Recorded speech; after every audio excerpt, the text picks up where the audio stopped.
Nous allons démarrer avec l'aide de Hachem, ce shiur-là, de Parashat Hashavua. Donc, c'est Parashat Shemot.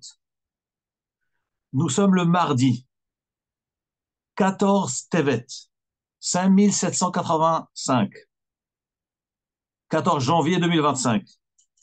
Le sujet que nous allons traiter, le titre que nous avons donné à ce cours, c'est Exodus, l'histoire d'un peuple. Évidemment, j'imagine bien que l'Exodus vous évoque quelque chose, vous rappelle la fameuse histoire du bateau de fortune baptisé Exodus. C'était, une petite parenthèse, c'était en juillet 47, 1947, après l'Holocauste. 4500 juifs ont embarqué sur ce bateau-là, alors qu'il était censé porter que 700 personnes. Donc 4500 personnes, réfugiés juifs de nationalités différentes, dont 1732 femmes, 955 enfants. Ils avaient quitté Sète, c'est dans le département de l'Hérault, en France, avec un espoir de gagner la terre promise. Donc c'est après la guerre. Ce bateau-là a été intercepté par des marins britanniques, puisque la Palestine était sous mandat britannique. Et donc, les Britanniques ont fait débarquer ce bateau-là sur le port de Haïfa. Il y a eu des heurts, des combats, il y a eu des morts, des gens qui ont été tués, et il y a eu beaucoup de blessés parmi ces juifs-là. Et les Britanniques ont renvoyé tous ces gens-là, dans 3 bateaux, vers la France. En réalité, moi, ce cours, c'était pas pour parler de ce bateau-là. Mais l'idée Exodus, le nom Exodus, vous savez que l'origine de ce nom, Exodus est un nom qui est latin, emprunté du grec, qui signifie ex-odos. Ex veut dire en dehors d'un lieu, d'un endroit. Odos veut dire la route. Et vous constaterez que le livre de Shemot s'appelle l'Exode, ça se traduit par l'Exode.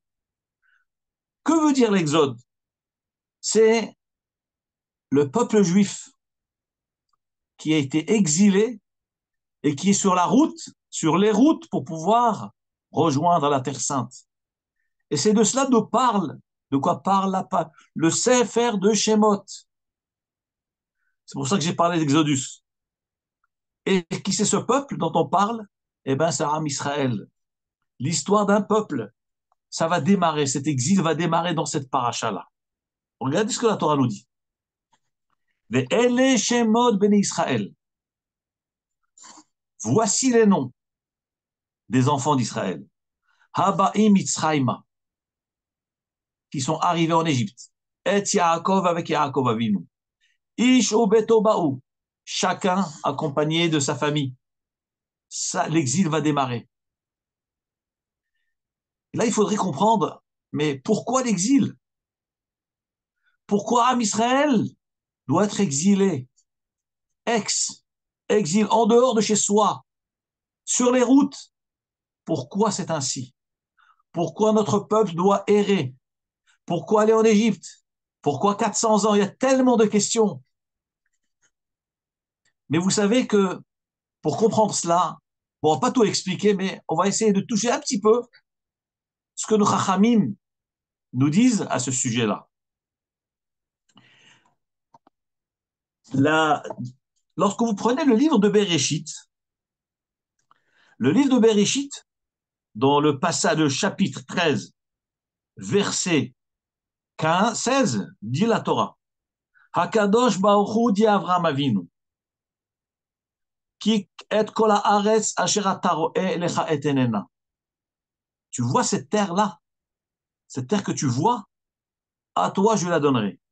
Ul zaracha, et à ta descendance. Ad olam, pour l'éternité, à jamais. Hakadosh Baruch Hu dit Avram Avinu. Tu vois cette terre-là, je te la donnerai à toi et à ta descendance à jamais. Vesamti zarcha ka'afar haaretz. Et je ferai de tes descendants, je les ferai comme la poussière de la terre. Asher imuchal ish limnot et afar haaretz. Même si on imaginerait que quelqu'un pourrait compter les grains de terre, de sable, chose qui est impossible, eh ben, ta descendance sera de même. Elle ne pourra pas être comptée, tellement que ce sera innombrable. Donc, Akadosh Baruch Hu lui a promis la grande descendance, il a promis la terre. Et il lui dit dans le verset 17, Kom hitaler ba'aretz. Il dit à Avraham Avinu, lève-toi, marche sur la terre ou dans la terre, les orka ou le rohba, dans sa longueur et sa largeur, qui lecha etenena, car à toi je la donnerai.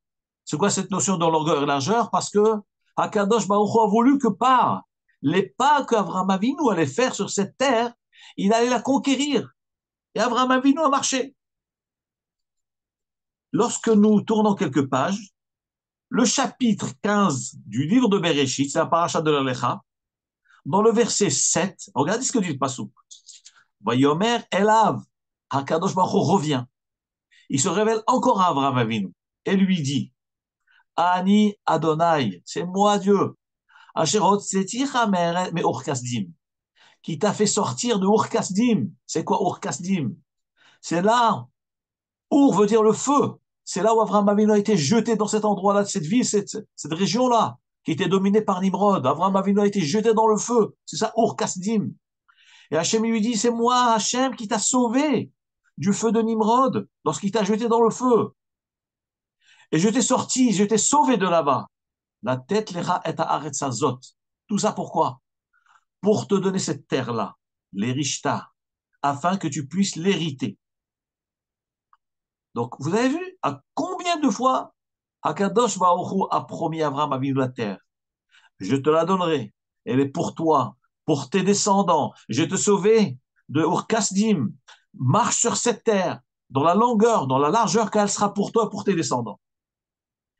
Ce qui est très étonnant et surprenant, c'est que dans ce chapitre 15, verset 7, après toutes ces promesses de Hakadosh Baruch Hu à Avraham Avinu pour lui donner la terre sainte, qu'est-ce qu'Avraham Avinu dit? Vayomer. Alors Avraham Avinu il dit à Hachem, mais Vayomer, il dit, Avraham Avinu s'adresse à Hachem et il dit, Adonai Elohim, Hachem, Bame'eda ki irachena, comment saurais-je que je vais l'hériter? Dites-moi, vous comprenez ce qu'Avraham Avinu demande? On ne comprend pas du tout ce que ça veut dire. Nous venons de citer tous les psukim. Hakadosh Baruch Hu, le maître du monde, le maître de l'univers, qui a créé le monde, qui a créé la terre d'Israël. La terre est à lui, Eretz Israël est à lui. Et il nous la donne, il la promet à Avraham Avinu. Il lui redit et il lui redit. Et Avraham Avinu, qu'est-ce qu'il dit? Qu'est-ce qu'il trouve à dire à Hachem? Bah, Me'eda, comment saurais-je qui est Rachena, que je vais l'hériter? Comment saurais-je? Mais le maître du monde te l'a promise. Le maître du monde t'a ordonné de te déplacer dans cette terre, en longueur et en largeur, pour te la donner, pour l'acquérir. Elle est à toi. Qu'est-ce que tu oses demander à Hachem? Bah, Me'eda ki rachena. Comment saurais-je que je vais l'hériter? Donc, chose très, très étonnante. Ça, c'est le kushia que le Ramban Rabbeinu Moshe Bar Nachman pose dans son commentaire sur le Chumash. Sur ce passouk-là, le Ramban demande, Nachmani demande, comment Avraham Avinu a pu oser dire à Hachem, comment saurais-je que je vais l'hériter? Mais Rasvé Shalom, Hachem vient de te promettre, Hachem vient de te dire et te redire qu'elle sera pour toi, pour tes descendants. Comment tu peux oser dire à Hachem, bah, mais Eda ki rachena, comment saurais-je que je vais l'hériter? Dit alors le Ramban alav Shalom. Rabbeinu Moshe Bar Nachman dit, c'est justement à cause de cette attitude qu'Abraham a eue, de ce manque de foi, de émouna, de confiance en Hachem, entre guillemets, alors qu'Abraham Avinu, c'était le père des Ma'aminim, celui qui a diffusé la croyance en un Dieu unique dans le monde. Et bien la Torah a considéré que c'était une erreur de sa part, entre guillemets, le fait d'avoir dit à Hachem, mais Mais comment saurais-je? Tu remets en doute les paroles de Hachem. Dit alors Rabbi Moshe Bar Nachman que c'était ça l'erreur d'Abraham Avinu. Abraham Avinu, à son niveau, il a fait une erreur de remettre en question toutes les promesses de Hachem, dans le fait d'avoir demandé, mais comment saurais-je? Comment ça, comment saurais-je? Mais je suis en train de te parler, je suis en train de te promettre, je suis en train de te donner cette terre. Comment peux-tu dire, bah mais Edda, comment saurais-je? Dit le Ramban, c'est pour cette raison-là. Qu'Akadosh Baruch Hu a été gozer galout sur Abraham et ses descendants. D'où le Ramban, c'est ça. Parce que l'enchaînement chronologique des psukim le prouve. Regardez, après cette histoire-là, après cette attitude d'Abraham Avinu, voyez alors, Hakadosh Baruch Hu dit à Abraham Avinu, tu vas prendre une génisse, tu vas prendre un bouc, un bélier, une tourterelle, une colombe, et tu vas les couper en deux, et nous allons faire une alliance entre toi et moi. Et nous allons passer tous les deux entre ces parties, ces demi de ces bêtes-là. C'est ce qu'on appelle Brid Beda Betarim, l'alliance entre les moitiés. Kadosh Baruch Hu fait une alliance avec Abraham Avinu, et à travers cette alliance, qu'est-ce qu'il lui dit? Voyons, mère Abraham, il dit à Abraham, Yado Ateda, sache, qui guerre yihye zaracha be'eretz lo lahem, que ton peuple sera étranger dans une terre qui n'est pas la leur. Va'avadoum, ils les feront travailler. Ve'inu otam, ils les feront souffrir. Arba me'ot shana, 400 ans. Dit le Ramban alav shalom, puisque la Torah a enchaîné l'histoire de Brid Ben Abetarim, de cette alliance de Ben Abetarim, où Hachem lui révèle l'exil que va subir ses descendants, et tout de suite après cet étonnement d'Abraham Avinu, mais Eda, comment saurais-je? Ça veut dire que c'est un lien direct. Kadosh Baruch Hu a été gozer sur Abraham Avinu et sur ses descendants la galoute, parce qu'Abraham Avinu a manqué de bitachon Bachem, il a manqué d'Emouna Bachem, dans le fait d'avoir demandé, mais Eda, comment saurais-je que tu vas, oui, me donner cette terre-là? C'est ce que nous dit le Ramban alav shalom. Donc nous comprenons que l'exil, selon le Ramban, a été déclenché par un manque, entre guillemets, de Emouna d'Abraham Avinu, d'avoir remis en question quelque part la promesse de Hachem. Et à cause de cela, Am Israël doit aller en exil, l'exode, exodos, sur les routes, et encore premier exil, deuxième, et tous les exils sont liés à cet exil-là, comme on voit dans les psukim, que tous les exils sont liés. Donc il y a Bénérit Ben Abetarim, il y a Mitzraïm, Shkayamot HaMashiach, et tout est lié à ce manque de Emouna, de confiance qu'Abraham Avinu, entre guillemets, qu'Abraham Avinu a eu dans la promesse de Hachem. Lorsque nous regardons la Gemara, dans Masechet Megillah, la Gemara dans Masechet Megillah, Daf Lamed, Aleph Hamoud Bet, elle soulève justement ce problème-là. La Gemara dit, Hakadosh, c'est une Mishnah qui parle des parachiotes que nous lisons dans des périodes différentes de l'année. Par exemple, pendant la période, la Mishnah dit pendant Hanouka, on dit Parashatan Si'im. Pendant Pesach, on dit les parachutes de Pesach. Hanouka, c'est période de Hanouka, etc. Chaque période de l'année a ses lectures. Et il y a une période qui s'appelle Ma'amadot. Dans les Ma'amadot, c'est-à-dire au moment où les Bnei Israël, donc les Kohanim amenaient le Korbanot au Beth Amikdash, les Bnei Israël devaient lire les Ma'amadot. Et dans les Ma'amadot, on lisait Ma'aseh Bereshit. Une paracha qui s'appelle Ma'aseh Bereshit, c'est-à-dire toutes les œuvres, comme c'est rapporté dans Masechet Ta'anit, des passages qui parlent de Bereshit bara Elokim. Donc on lit ces passages-là. Et la Gemara était en train de chercher, mais quel rapport les Ma'amadot, les sacrifices, et ces parachutes qui parlent de la création du monde? La Gemara dit parce que le monde tient grâce aux sacrifices. Voilà le sujet de quoi traite la Gemara de Megillah. Et à suite à ce sujet-là, la Gemara dit, comment nous voyons cela? Eh bien, la Gemara apporte le verset de Abraham Avinu. Voyons, Hashem Elohim. Abraham Avinu s'adresse à Hashem et dit, comment saurais-je que je vais hériter cette terre? La Gemara, justement, elle amène ce verset-là, cette question d'Abraham Avinu. Et la Gemara analyse, mais pourquoi Abraham Avinu a demandé cela? Pourquoi il a posé cette question? Il a dit à Hashem, mais comment tu me promets? Comment saurais-je? Mais Hashem t'a promis. Regardez ce que l'Agma répond. L'Agma a dit en réalité, c'est pas qu'Abraham Avinu avait un manque de Emouna Bachem, pas du tout. Abraham Avinu, lui, Hakadosh Baruch Hu lui a promis la terre. Mais Abraham Avinu a dit, je comprends bien, c'est pas que je remets en question la promesse de la terre, c'est que pour avoir cette terre, on va l'avoir parce qu'il y aura un Beth Amikdash et qu'on va faire des corbanotes.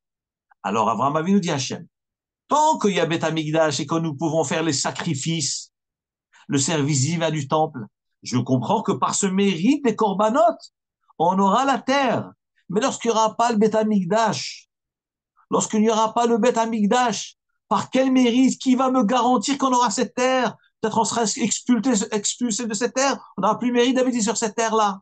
Voilà la question d'Abraham Avinu. C'est pas qu'Abraham Avinu a remis en question la promesse de Hachem. Hachem a promis, c'était Emet, il n'y a pas de Safek. Seulement Abraham Avinu dit, cette promesse-là, a priori, ne marche que tant qu'il y a un Beth Amikdash. Puisqu'Hachem nous donne la terre, c'est pour pouvoir le servir sur cette terre-là, pour pouvoir aller se faire un sacrifice. Alors, tant qu'il y a les sacrifices, on a le mérite d'y habiter et de l'acquérir et de l'hériter. Mais lorsqu'il n'y aura pas Beth Amikdash, et Abraham Avinu savait, Beruach HaKodesh, par prophétie, que le temple allait être détruit, le premier et le deuxième. Et nous sommes dans le deuxième, après le deuxième, et par quel mérite alors on va avoir cette terre? Ça, c'est la question d'Abraham Avinu. Qu'est-ce qu'Hachem lui répond? Il lui dit, prends des sacrifices, prends des bêtes et coupe-les et traverse. Nous dit la Gemara. Hachem lui a dit à Abraham Avinu, c'est vrai ce que tu dis, que pour avoir un Israël, il faut korbanot. Mais, lui dit, par le fait que tu vas lire les parachats à korbanot, les parachats des sacrifices, bien que tu n'as pas de Beth Amikdash et que tu n'as pas techniquement la possibilité d'amener des sacrifices, mais le fait de lire les passages des sacrifices, alors par cette lecture-là, tu auras le mérite d'avoir cette terre-là. Voilà ce que l'Agmara conclut, et elle s'arrête là. De là, l'Agmara, elle prouve que le monde entier tient grâce au sacrifice. Qui dit le monde, dit Israël, dit la terre sainte, grâce au sacrifice.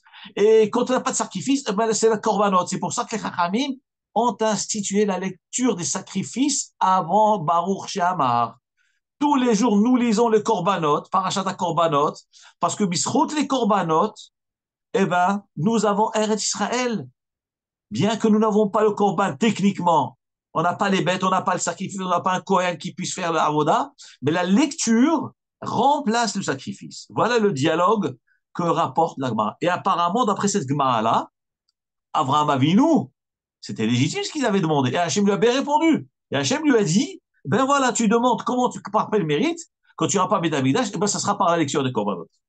Néanmoins, dit le Ramban, que malgré tout quand même, il y avait un problème au niveau de la Emouna. D'avoir remis en question. Alors Hachem t'a promis, il t'a promis. Maintenant, Am Israël va en galoute. Cette galoute n'est pas limitée seulement à Mitzrayim. On sait très bien qu'Am Israël est un peuple, le juif errant, comme on nous appelle.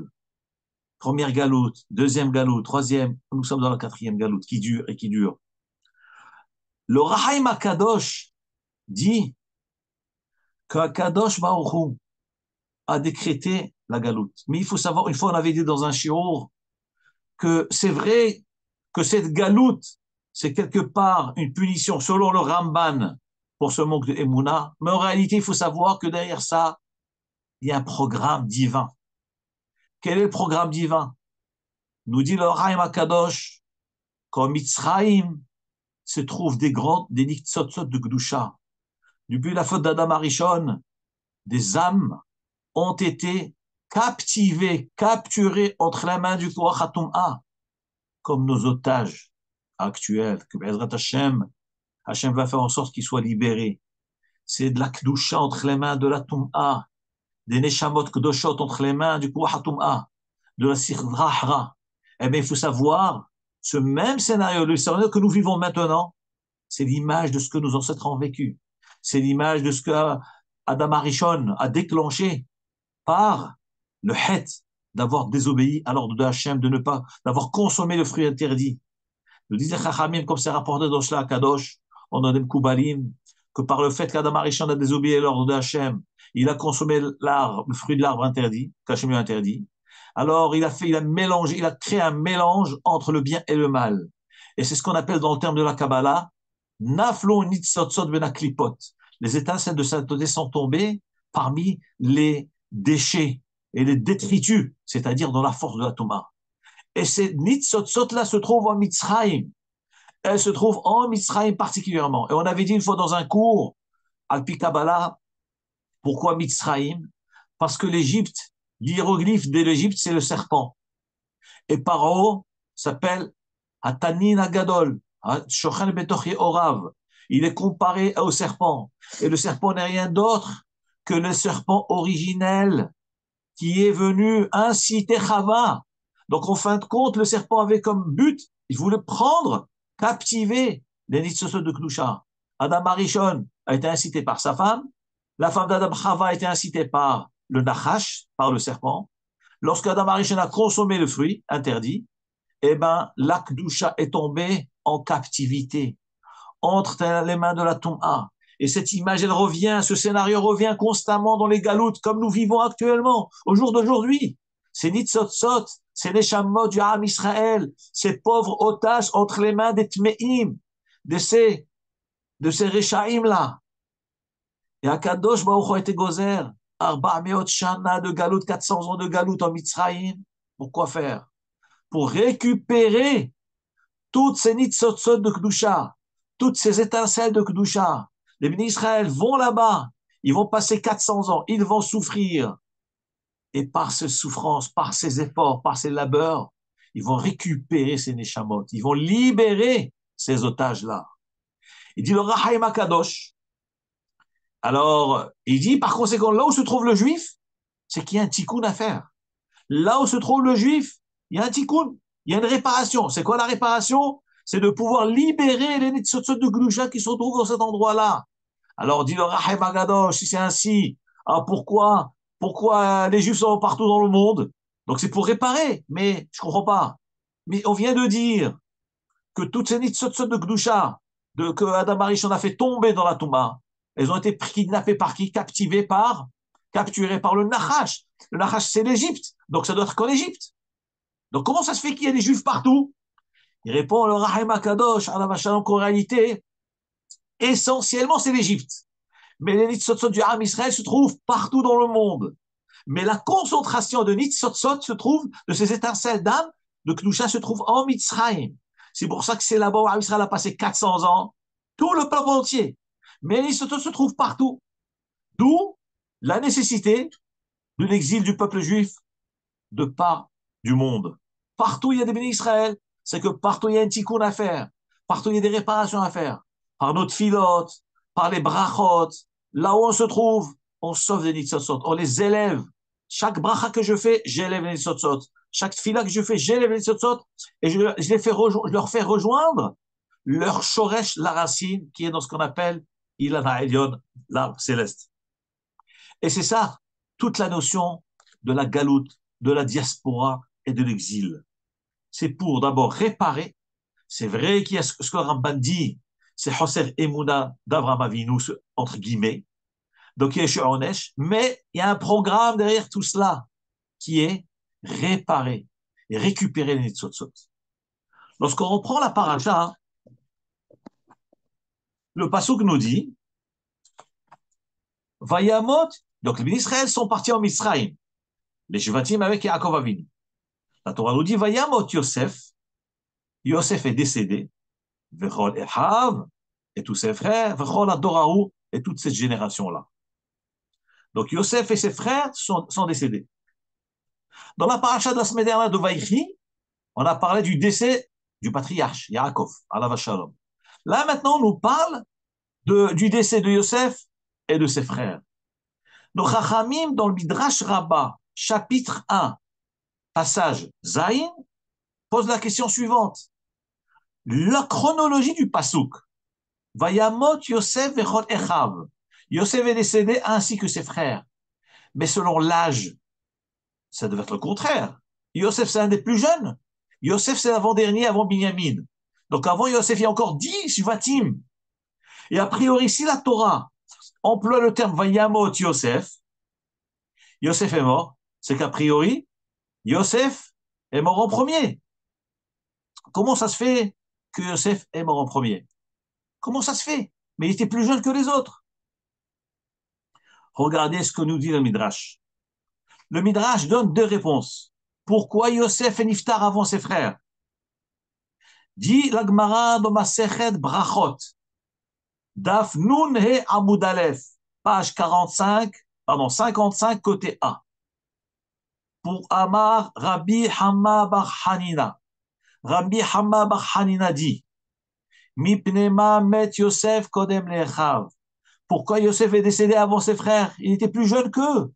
Donc naturellement, les frères devaient partir avant. Dit la Gemara, Mipene Shinhig Atzmo Berabanut. Parce que Yosef Hatzadik s'est conduit avec supériorité. Il était le chef, il dirigeait tout le monde, il dirigeait ses frères. Et comme il s'est conduit avec Rabbanut, avec supériorité, il est niftar. Et la Mishnah nous dit, dans Masechet Psachim, page 87 côté B, Pezaïn Amoud Bet, nous dit l'Agmara dans Masechet Psachim, Harabbanut mekaberet et be'alea. La Rabbanut, la supériorité, ou la direction de quelque chose, Chas Shalom, ça peut coûter la vie d'un homme. Un homme qui est à la tête de quelque chose, eh bien, Chas Shalom, ça peut lui coûter sa vie. Et bien que Yosef Hatzadik, c'était le Shem Shamaim, c'était Oved Hashem, Tzadik Yesod Olam, mais malgré tout, il y a ce problème-là, Rabbanut mekaberet be'alea. Celui qui est à la tête, il prend des gros risques. Regardez, plus grand que Yosef, il n'y a pas. Et malgré tout, Yosef est niftar avant ses frères. Parce que Rabbanut mekaberet be'alea. Moralité, faut rester discret. Même si on se dit, moi, je vais faire les Shem Shamaim et tout, il faut savoir qu'il y a toujours des risques. Il y a toujours des gens qui en sont makpid. Il y a des gens qui peuvent maudire. Chas v'shalom. Il y a le Haïnara qui rentre en jeu aussi. Et le Aleinu Mamad Sadi qui peut partir à cause de ça. Le Midrash nous dit, pourquoi les Lchod Rishonot ont été brisés? Parce que Nitenu, Bekolot ou Vrakim. Parce qu'ils ont été donnés avec des tonnerres et des éclairs. Et vous comprenez ce Midrash-là? Très étonnant. Comment ça? Là, et alors quoi? Donc, pourquoi les Luchot, les premières Luchot ont été brisées? Parce qu'elles ont été données avec Kolot ou Brakim, tonnerre et éclair. Il y a eu du bruit dans le monde. Un grand bruit, un grand vacarme. Et qu'est-ce qui s'est passé? Le Haïnara a agi. Haïnara. Mais rien ne résiste à la Torah. Torah, c'est du feu, la Torah. Comment ça, le Midrash nous dit Haïnara agit? Nous dit le Midrash, qu'est-ce que tu vois de là? Il n'y a pas plus grand que la Torah. Il n'y a pas plus fort que la Torah. Et malgré tout, le Haïnara agit. À tel point que lorsque Kadosh Baruch Hu a donné les Luchot, il a donné Kolot de Brakim, avec trop de bruit dans le monde, elles ont été brisées. Mais dans les deuxièmes Luchot qui ont été donnés après, on n'a pas vu Kolot ou Brakim. Pourquoi? Il fallait discrètement. Et pourtant, la Torah, c'est très grand, c'est très fort. La discrétion. Rabbanut mekaberet be'aleha, nous dit la Gemara dans Masechet Psachim Pezaïn Amud Bet. Voilà pourquoi Yosef Hatzadik est niftar. Deuxième explication, qui est rapportée dans le Midrash Haggadah, pourquoi Yosef Hatzadik est niftar avant ses frères. Regardez, ça c'est intéressant. Chez Lo Yomar, afin que Yosef ne dise pas, si mes frères meurent avant, c'est qu'ils sont morts à cause de ma punition, moi, parce qu'ils m'ont fait souffrir. Et c'est vrai que des fois, on nous fait souffrir. On nous fait du tsar. Et l'autre, celui qui nous fait souffrir, il reçoit son coup. On dit, ah, c'est bien fait pour lui. C'est bien fait pour lui. Il nous a fait souffrir, eh bien Hachem l'a puni. La Gemara dit, attention, Hakadosh Baruch Hu a fait en sorte que Yosef parte avant, afin qu'ils ne disent pas pourquoi mes frères sont morts parce qu'ils m'ont fait souffrir. Vous imaginez? Alors que c'est vrai, les frères, ils ont fait souffrir Yosef Hatzadik. On n'a pas à dire, on n'a rien à dire. Hachem, il envoie des xérotes, il envoie du tsar à quelqu'un. Nous, on va dire Hachem, moi, j'accepte ce que tu m'envoies. Toi, Hachem, fais ton travail. Moi, j'accepte sur moi. Je ne dis ni ceci, je dis rien. Je dis rien. Comme Aaron, quand il a perdu ses enfants, il a marqué Vaïdom Aaron. Aaron s'est tu, il aurait pu réagir. Oh non, on dit rien, on dit rien. Et le Midrash Haggadah dit, c'est pour ça que ça fait niftar avant. Maintenant, une autre question qui se pose, mais cette question, on l'a déjà posée il y a 2 semaines, 1 ou 2 semaines. Mais comment se fait-il que les bénis Israël ici souffrent? Il y a la galoute qui a démarré. Ici, le Midrash Rabbah, Perek Aleph, il dit que tout de suite après Vayamot Yosef Vecholecha Vechol Adoraou, tout de suite après le décès de Yosef et de ses frères, immédiatement, ça c'est le verset 6 et 7.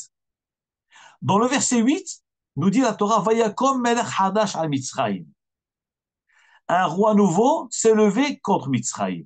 Nous disent les Chachamim, là les décrets vont commencer. Là la galoute va commencer. Pourquoi la Torah a juxtaposé le décès des Shvatim avec le début de l'exil, le début de la souffrance? C'est pour nous dire que tant que tous les Shvatim étaient vivants, les Shi'aboud, la servitude de Mitzrayim n'avait pas démarré. Une fois que Yosef et ses frères sont décédés, Vayakom el Hadash. À ce moment-là, le Melech Hadash s'est levé, l'exéra de la galoute a démarré, la souffrance a démarré. Ça, c'est ce que nous dit le Midrash Rabbah, Perek Aleph, Siman Zayin. Donc, c'est-à-dire que la galoute n'a démarré qu'après le décès des Shvatim et qu'elle n'avait pas démarré avant. Et la semaine dernière, rappelons-nous, on avait demandé, mais comment se fait-il que la paracha de Vaïchi est une paracha qui est stouma, une paracha qui est fermée? On avait expliqué parce que dès que Yaakov Avinu est décédé, Nistat Temu'anehem, Velibab chez Israël, Mitzahar Galut, Ashiaboud. On a dit que pourquoi la paracha de Vaïchi était fermée? Parce que c'est pour nous dire que dès que Yaakov Avinu est décédé, leurs yeux, leur cœur s'est fermé à cause de la souffrance de la galoute, de Mitzrayim. Mais je ne comprends pas. Avec ce midrash que je viens de vous lire maintenant dans Parashat Shemot, c'est contradictoire. D'abord, ici, nous voyons que la galoute n'a démarré qu'après le décès des Shvatim, tous. Il faut que tous les Shvatim soient partis. Tant qu'il restait encore un vivant, la galoute n'avait pas démarré. Donc, elle n'a démarré qu'après le décès de tous les Shvatim. Or, dans la Parashat de la semaine dernière, à la fin de Bereshit, dans Vaïchi, nous avons dit que dès le décès de Yaakov Avinu, Stouma, Listemoanem Velibam, leur cœur, leurs yeux se sont fermés de la souffrance de la galoute, du Shiabou de Mitzrayim. Donc alors c'est quoi? Alors c'est Yaakov ou c'est les frères? On avait répondu déjà à cela. Un autre Midrash explique qu'en réalité, il y a deux Shiaboud. Ce que nous avons dit concernant Yaakov Avinu, c'était ce qu'on appelle Tsar Shiaboud Rouchani. C'était moral. Lorsque les dirigeants, le patriarche décède, c'est fini. On est brisé, on voit Rocher, les yeux sont fermés, le corps est fermé. On est brisé, on est découragé, démoralisé. C'est moral, c'est spirituel, mais pas physique. Mais lorsque les frères sont décédés, là vraiment, même la souffrance physique a démarré. Donc il n'y a plus de contradiction. Là, nous avons parlé de l'exil, de la galoute, de Mitzrayim, de la souffrance. Mais j'ai pensé parler d'autre chose. Bon, Hachem, on a encore un petit peu de temps. D'actualité.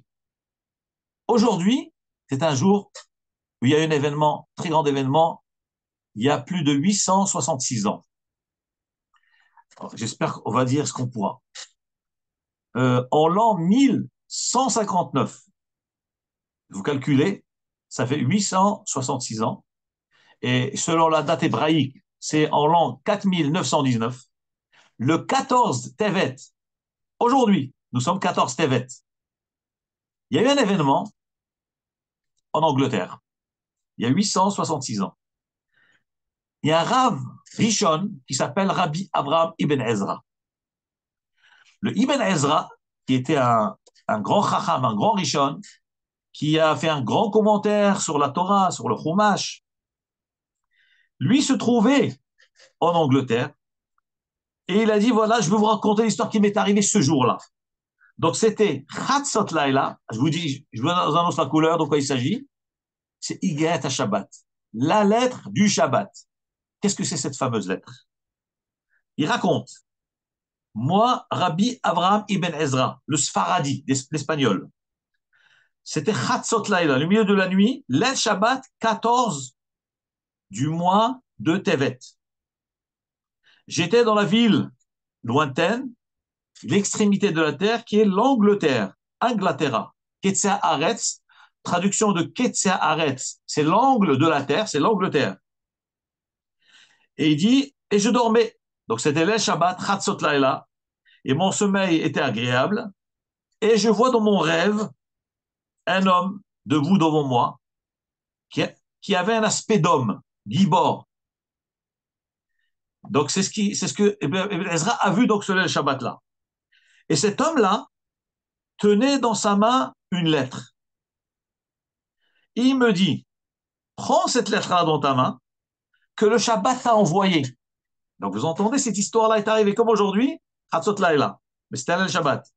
Et donc, cet homme, Ibn Ezra, il rêve que cet homme qui tient la lettre, il dit à Ibn Ezra dans le rêve, écoute, tiens cette lettre-là qui t'a été envoyée par le Shabbat. Et moi, Ibn Ezra, j'étais content. Je me suis prosterné à Hachem. J'ai béni Hachem de ce cadeau extraordinaire, de cet honneur qui m'a accordé, que le Shabbat m'envoie une lettre. Et je me suis précipité pour lire ce qu'il y avait dans cette lettre-là. Tout ça, c'est dans le rêve. Et chaque ligne que je lisais était de miel. Plus j'avançais, c'était extraordinaire. La beauté du Shabbat, les paroles du Shabbat, les louanges qu'elle me faisait le Shabbat. Arrivé à la dernière ligne, aux dernières lignes de cette lettre, mon cœur a failli lâcher. Mon âme a failli quitter mon corps. Et je me suis dit, mais qu'est-ce que j'ai fait comme faute? Quelle a été mon erreur? Que maintenant le Shabbat m'envoie cette lettre. Elle me fait ces remontrances-là. Mais toute ma vie, j'ai aimé le Shabbat. C'est-à-dire que dans la fin de la lettre, il y avait des paroles très dures et très fortes contre Ibn Ezra, adressées par le Shabbat. Et lui, dans le rêve, il dit, mais je comprends pas. Mais Hachem, toute ma vie, j'ai respecté le Shabbat. J'ai étudié, j'ai été médaillé dans le mitzvot. J'ai aimé le Shabbat. Avant qu'elle n'arrive, je suis sorti à sa rencontre. Je l'ai honoré de tout mon cœur. Et lorsqu'elle est sortie, je l'ai accompagnée avec joie et avec chant. Qui est comme un serviteur fidèle au Shabbat? Et maintenant, pourquoi elle m'envoie cette lettre? Et voici le contenu de la lettre. Je vous lis la lettre. Je vais vous la traduire instantanément. Je suis le Shabbat, la couronne de la religion de ceux qui honorent la Torah. Le quatrième commandement des 10 commandements. Je suis l'alliance qu'il y a entre Hachem et ses enfants. Une alliance éternelle à jamais. Par moi, le monde a été créé. Akadosh Baruch Hu a créé le monde. Ceux qui comprennent dans le Zohar Akadosh, c'est marqué que la finalité du Shabbat, la finalité du monde, c'est le Shabbat. Donc elle dit, par moi, le monde a été créé. Hachem a fini le monde. Comme il est marqué dans Bereshit, le début des Sfarim, c'est dans le Sefer de Bereshit. Et moi, dans mon jour à moi, la main n'est pas tombée. Pour montrer le Nes du Shabbat, la Parnassa, le Sheva du Shabbat. Je suis une délectation pour les vivants sur terre. Je suis un repos pour ceux qui sont dans les tombes, qui ne sont pas de ce monde. Ceux qui ont étudié le Zohar savent très bien que les Shabbats, il n'y a pas de Guinam. Le Guinam est à l'arrêt grâce au Shabbat. Je suis la distraction et la joie des hommes et des femmes. Ceux qui savent ce que ça veut dire, la mitzvah d'union d'un couple, c'est l'El Shabbat. Je suis le jour de joie pour les vieux et les jeunes. En moi, personne n'a le droit de jeûner. Obi lois pedu almot yesharim. Et en moi, personne ne fera d'oraison funèbre. Le repos du serviteur et de la servante. Ici, le Shabbat veut dire que, on sait très bien que Shabbat, il est interdit de faire travailler. Avdecha va amatecha. On n'a pas le droit de faire travailler le Shabbat. Hagerim asherem basharim. De même les étrangers qui sont dans les portes. Tout le monde à l'arrêt. Personne ne travaille. Ce jour-là, en moi, les bêtes se reposent et les bêtes ne travaillent pas. Les chevaux, les ânes, les taureaux.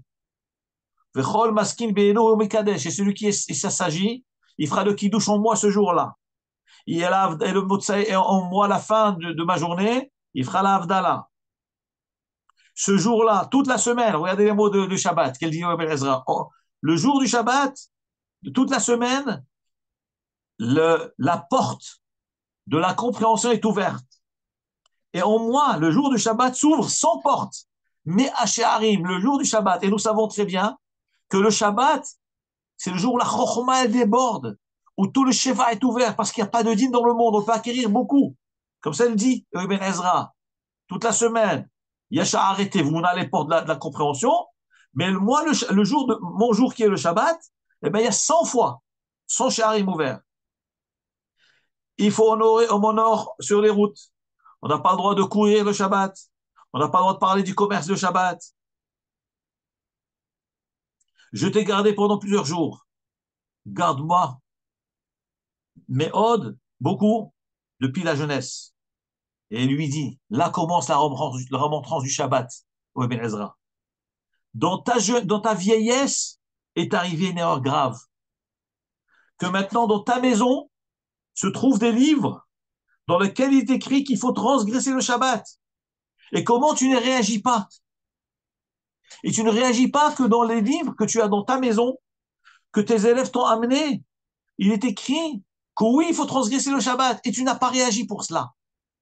Alors le Ibn Ezra, il répond, mais comment ça? Comment ça le Chilul Shabbat? Il dit, comment ça le Chilul Shabbat? Il dit, voilà, tes élèves t'ont emmené hier des livres, et dans ces livres, ils ont pris les psukim de la Torah de Bereshit, et ils ont interprété mal le pasouk, et ils ont permis de transgresser le Shabbat. Alors Ibn Ezra dit, comment ça? Alors le Shabbat, elle raconte.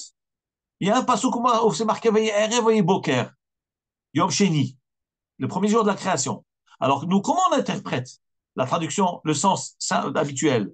Voyez Erev, voyez Boker, ce fut le soir, ce fut le matin, jour 1. Ce fut le soir, ce fut le matin, jour 2. Ça veut dire que le jour, il va par rapport à la nuit d'avant. C'est-à-dire la nuit d'avant, elle compte comme le jour. C'est pour ça que nous faisons le Shabbat, nous démarrons le Shabbat le vendredi soir. Parce que la veille d'avant, elle fait partie du lendemain. Mais ces élèves-là, ils ont pris le Chumash, ils ont interprété et écrit que, voyez Erev, voyez Boker, Yom, Sheni, ce fut le soir, ce fut le matin est égal à un jour. C'est-à-dire, eux, ils ont interprété que le soir d'après, il va avec le jour d'avant. C'est ce qu'on appelle un jour. Ça veut dire que d'après eux, le vendredi soir, on a le droit d'allumer le feu. Le vendredi soir, on a le droit de travailler. Et que le Shabbat, il démarre le Shabbat matin et il continue jusqu'à samedi soir, jusqu'au dimanche matin. C'est ça le qu'ils ont fait dans la Torah. Et le Shabbat est venu pleurer. Le Ben Ezra lui a dit, comment c'est possible que maintenant ces élèves ont fait une mauvaise interprétation et de traduire, pousser l'Am Israël, de faire Hilul Shabbat, de considérer que le vendredi soir, ça fait partie du jour d'avant, donc ça s'appelle vendredi, et que le samedi soir, ça fait partie du Shabbat. C'est-à-dire que vendredi soir, on a le droit de travailler, d'allumer le feu, et le Shabbat, il démarre que le Shabbat matin, plus le samedi soir. On raconte, alors le Ben Ezra, il s'est levé dans la nuit, il a pris ses sfarim dans le noir, et il a lu effectivement que les sfarim que ses élèves lui avaient amenés, il y avait inscrit cela. Il avait marqué ce pirouche-là. Il était brisé, il a failli déchirer, il a dit, ça vaut le coup de déchirer, c'est le même Shabbat. Mais il s'est retenu jusqu'à Motzei Shabbat. Et il n'a pas déchiré le livre, et après il est sorti, il a écrit des commentaires pour contrer tout cela, pour montrer que Chas Shalom, c'est très grave. Et que celui qui croit que c'est comme ça le pshat, Chas Shalom, ça s'appelle un apikoros, il est Mechalelet à Shabbat, etc. Et cette histoire est arrivée le 14 Tevet. Qu'est-ce que nous voyons de cette histoire-là? D'abord, que le Ibn Ezra était zoché, parce que lui, il a fait un pirouche à la Torah. Il était zoché que Mina Shamaim, on lui a envoyé cette révélation du Shabbat, parce que lui, il avait un cours, et le Shabbat lui a demandé de diffuser partout. Il a écrit des Sfarim après, pour diffuser que le Emet, c'est pas comme ses élèves d'Israël Shalom. Et que la Kabbalah et la Masoret, que le Shabbat, c'est vendredi soir, plus le Shabbat matin. Pas que le Shabbat, il démarre le Shabbat matin. C'est un siman min Shamaim. On doit être mitrazek. Donc, Shmirat Shabbat. Et évidemment, quand on arrive au jour où cet événement est arrivé, c'est que min Shamaim, il faut être mitrazek ce jour-là. D'abord, Tomatov. C'est vrai qu'on n'est pas Shabbat aujourd'hui, mais on est le 14 Tevet. Et ce 14 février, il y a 866 années, il y a eu cet événement qui est arrivé. C'est que Shamaim, aujourd'hui, on doit réfléchir qu'est-ce qu'on peut arranger dans le caveau du Shabbat. Qu'est-ce qu'on peut améliorer dans le caveau du Shabbat. Vous savez que un Rav a été voir Rav Yaakov Hillel Shlita, la Shiva de Ahavat Shalom. Il lui a demandé Kvod Rav, je ne comprends pas. Il y a marqué dans le Zohar à Kadosh que celui qui n'a pas d'enfant, il n'a pas d'enfant. S'il est Shomer Shabbat, Kadosh Baruch Hu lui donnerait des enfants. Il dit, regardez, moi je suis Shomer Shabbat et j'ai pas eu d'enfant. Comment vous comprenez le Zohar à Kadosh? Alors Rav Yaakov Hillel a sorti une lettre sur cela, dans un guillon. Et il a écrit, regardez ce qu'il écrit à Rav Yaakov Hillel, Shlita. Il dit que nous, quand on lit le Zohar à Kadosh, évidemment, pour nous, c'est celui qui garde le Shabbat, eh ben, il a le sgoula d'avoir des enfants. Mais il dit, mais qu'est-ce qu'on appelle garder Shabbat? C'est pas seulement le fait de ne pas allumer le feu. C'est pas seulement de ne pas porter dans la rue. Shomer Shabbat, ça veut dire Kadin Vekahalacha. Tout mamash. Il est marqué dans la vie, Ishaya. Im tavshi mi Shabbat raglecha. Tu dois retenir tes pieds. Shabbat. Qu'est-ce que ça veut dire retenir tes pieds? Tu dois, la démarche, la halacha nous dit, quand la Gemara dit comme ça dans le Reposek, la démarche du Shabbat ne doit pas ressembler à celle du Chol. Pendant le Chol, on court. Shabbat, je n'ai pas le droit de courir. Im ta'ashiv mi Shabbat raglecha. Tu retiens tes pieds le Shabbat, donc tu vas même marcher. A priori, je cours. Qu'est-ce que j'ai fait de mal? J'ai rien fait de mal. J'ai pas allumé le feu. J'ai pas porté. J'ai juste couru. Je me suis empressé un peu. Le Navi Ishaya me dit Im ta'ashiv mi Shabbat raglecha. À tel point que le Shabbat est kadosh. Même la démarche, elle doit être différente. Tu n'as pas le droit de parler d'Aber Davar, de parler des choses de Chol pendant le Shabbat. La parole de Chol, de Shabbat, ne doit pas ressembler à celle du Chol. Si Chol, tu parles du commerce, Shabbat, tu parles pas, tu parles d'Ivrei Torah. Faire des choses, préparer des choses pour le Chol, tu n'as pas le droit. Donc, tous ces détails-là, donc c'est une entité, le Shabbat. C'est le tout à la fois. Tu dois marcher comme un juif doit marcher Shabbat. Tu dois parler comme un juif parlerait Shabbat. On raconte que le Hari Kadosh ne parlait que la Shana Kodesh le Shabbat. Il ne parlait pas en langue étrangère. Tout le Shabbat parlait que la Shana Kodesh. Le Shabbat, on doit réfléchir, bien que dans la Lacha il y a marqué, que dans la Marshava, que ce qui est interdit, c'est la parole. Mais il faut savoir, un homme, il se dit, voilà, donc la Marshava, j'ai le droit de penser à des choses de Chol. Mais malgré tout, un homme, il se plonge dans des choses de Chol. Après, c'est un roi de Chol. Un homme doit tout le temps, mamash sur, faire attention à chaque détail du Shabbat. Alors, Rabbi Yaakov, il dit, voilà, si un homme, il est Shomer Shabbat comme il se doit, conformément à la halacha, conformément à la tradition, Bevadai ou Bevadai, que ce que le Zohar Kadosh a promis, Bevadai qu'il l'aura Be'ezrat Hashem Itbarach. Pourquoi? Parce qu'il est Mekaim le Shabbat qui est le Chato. Et d'ailleurs, un des grands chants connus dans notre peuple, c'est le fameux chant du Ibn Ezra, qui est Shmira Shabbat et Ishmereni. Qui c'est qui a écrit ce chant-là? C'est Ibn Ezra. Rabbi Avraham. D'ailleurs, regardez les lettres. Asur Metzahefetz, Bo Metzatamid, c'est Rashi Tevot Avraham. C'est que Ibn Ezra qui a écrit ce chant qui est Shmira Shabbat et Ishmereni. Et ce n'est pas pour rien. Regardez, tel point que le Shabbat vient s'adresser à lui. Et qu'est-ce qu'il dit dans ce chant-là? Qui est Shmira Shabbat. Si je garde le Shabbat et l'Ishmereni, Hakadosh Baruch Hu me gardera. Donnant, tu gardes, je te garde. Ce que tu veux, tu reçois. C'est une hôte, c'est un signe, une alliance éternelle, Benu ou Veni, entre lui et moi. Et dans le deuxième strophe, qu'est-ce qu'il dit? Asur Metzohefetz Asoderachim. On n'a pas le droit, Metzohefetz, de faire des choses, des travaux de Chol. D'Aberbo du vrai Tzarachim. On n'a pas le droit de dire parole de Chol, que des choses de Shabbat. Donc tout le piyot que nous chantons, Bishkot Ben Ezra, parle du Shabbat, la Gdusha du Shabbat. Donc si un homme il est Shomer Shabbat comme il se doit, Kadin, c'est en fonction de ce qu'il connaît, et le Mishnah Brura, le Mishnah Chafetz Chaim, dans le Chelek Gimel, volume 3, dans l'Akdama, il dit, un homme qui n'étudie pas les halachot de Shabbat, il est impossible qu'il ne trébuche pas dans les interdits de Shabbat.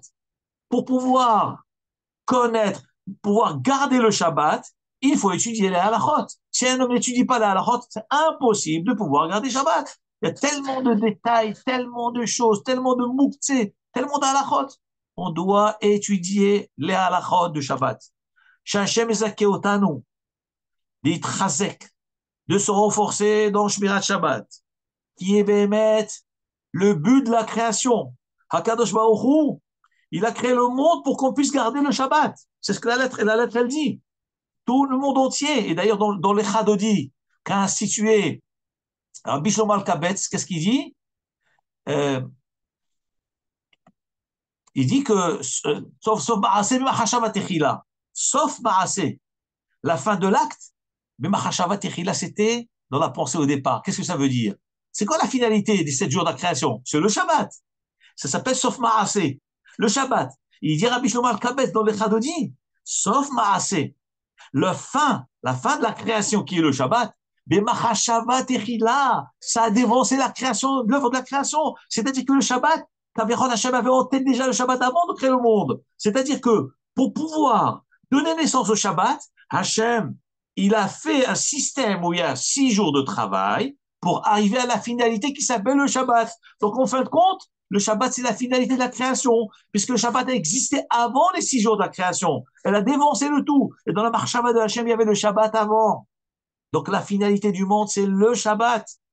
Maintenant, on n'a pas tellement l'occasion de s'étaler sur le Shabbat, la notion du Shabbat, l'immensité, l'infini du Shabbat, des choses extraordinaires. Bezrat Hachem, on a l'occasion de revenir sur le Shabbat. Mais on a quand même, je voulais marquer le coup aujourd'hui, parce que nous sommes le 14 Tevet, l'événement de l'histoire de la lettre du Shabbat qui a été envoyée par le Shabbat à Ibn Ezra. Shachem Zeki Otanu, d'être Shomer Shabbat Kadin Kalacha, qu'on soit zocha toutes les Ishuot et toutes les Nechamot, que les otages, très bientôt, les otages vont être libérés en bonne santé, à Bezrat Hashem, avec beaucoup de courage et que l'Iske, Géoula Kirova, Bezrat Hashem. Baruch Adonai Olam, Amen, Amen, Amen, Amen, Shabbat Shalom.